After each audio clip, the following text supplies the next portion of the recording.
Happy Krishna Janmashtami to all of you.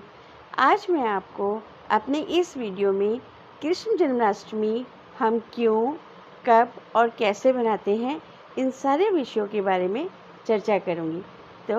पर उससे पहले हम लोग क्या करेंगे, कृष्ण जी की आरती।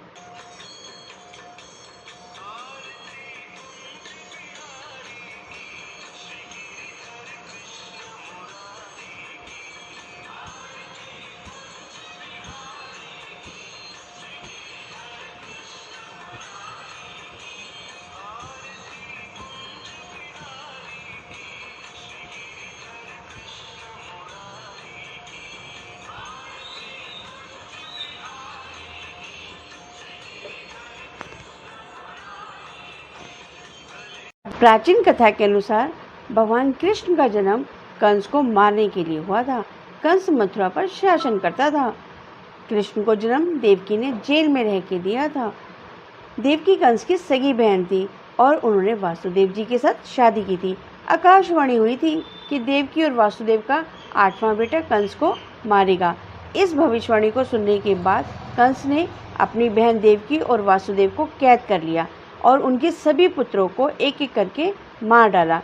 जब दोनों की 8वीं संतान कृष्ण का जन्म हुआ तो वासुदेव ने बच्चे को बचाने में कामयाबी हासिल की। कृष्ण को वो वृंदावन में नंद और यशोदा को सौंप आए। वासुदेव जब वापस आए तो कंस के हाथ में एक लड़की को सौंपा, लेकिन जब कंस ने उसे मारने की कोशिश की तो बच्ची ने दुर्गा का रूप ले लिया और चेतावनी दी कि उसकी मृत्यु अब निकट है। और फिर वर्षों बाद भगवान कृष्ण ने मथुरा में आकर कंस का वध किया। Happy Janmashtami all of you. सदियों से भारत में कृष्ण जन्माष्टमी का त्यौहार बड़े ही श्रद्धा भाव के साथ मनाया जाता है।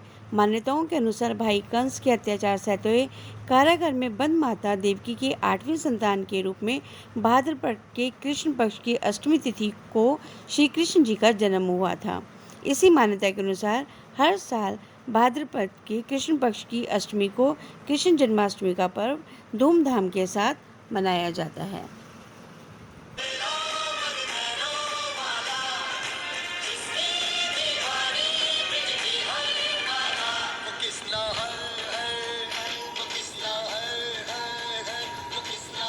जन्माष्टमी के विशेष अवसर पर भगवान श्री कृष्ण की वो 4 बातें जिन्हें अपनाकर हम अपना जीवन भी सफल कर सकते हैं और साथ में दूसरों का भी सफल कर सकते हैं।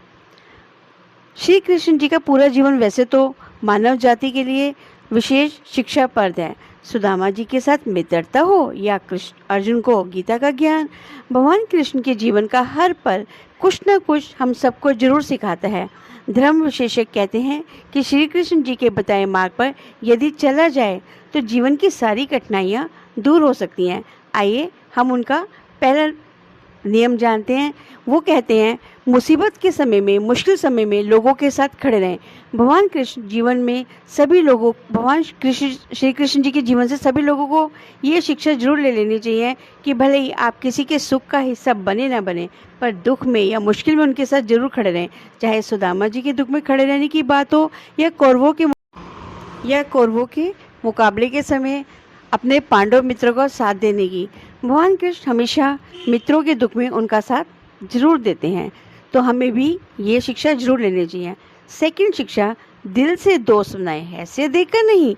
भगवान कृष्ण द्वारका के राजा थे, लेकिन जब गरीबी की स्थिति में उनके बचपन के मित्र सुदामा उनसे मिलने आए तो श्री कृष्ण ने न सिर्फ उनका विशेष आदर सत्कार किया, साथ ही अपने आंसुओं से उनके चरण धोए।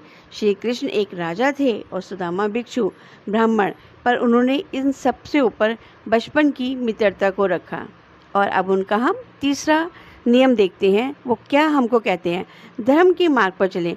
भगवान कृष्ण हमेशा धर्म के मार्ग पर चलने की प्रेरणा देते हैं। महाभारत के युद्ध में विशाल कौरव सेना के मुकाबले में वो 5 पांडवों के साथ खड़े रहे, क्योंकि पांडव धर्म के रास्ते पे चल रहे थे।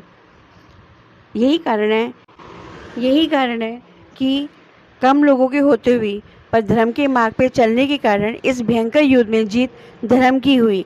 तभी सभी ग्रंथ लोगों को धर्म के मार्ग पर चलने की प्रेरणा देते हैं। Last but not least, fourth जो उन्होंने हमें सिखाने की नियम प्रयास किया है, शांति के लिए अंत तक करते रहें प्रयास।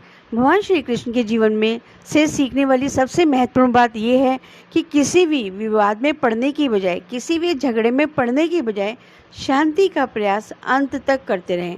महाभारत के युद्ध से पहले हम सभी लोगों ने देखा है, सभी लोगों ने पढ़ा है कि भगवान कृष्ण स्वयं कौरवों के पास पांडवों का शांति दूत बन के गए थे।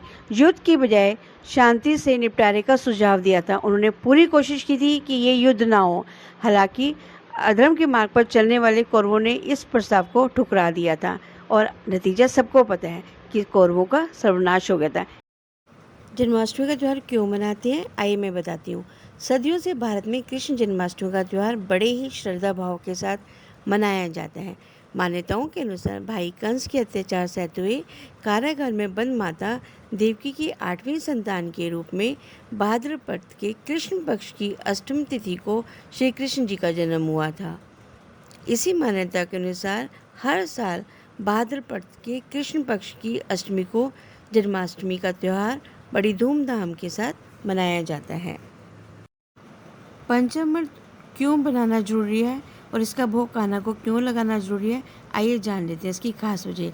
जन्माष्टमी ऐसे समय में आती है जब सावन गुजरा ही होता है। तापमान और मौसम के बदलाव के चलते मौसमी बीमारियां लोगों को घेर लेती हैं।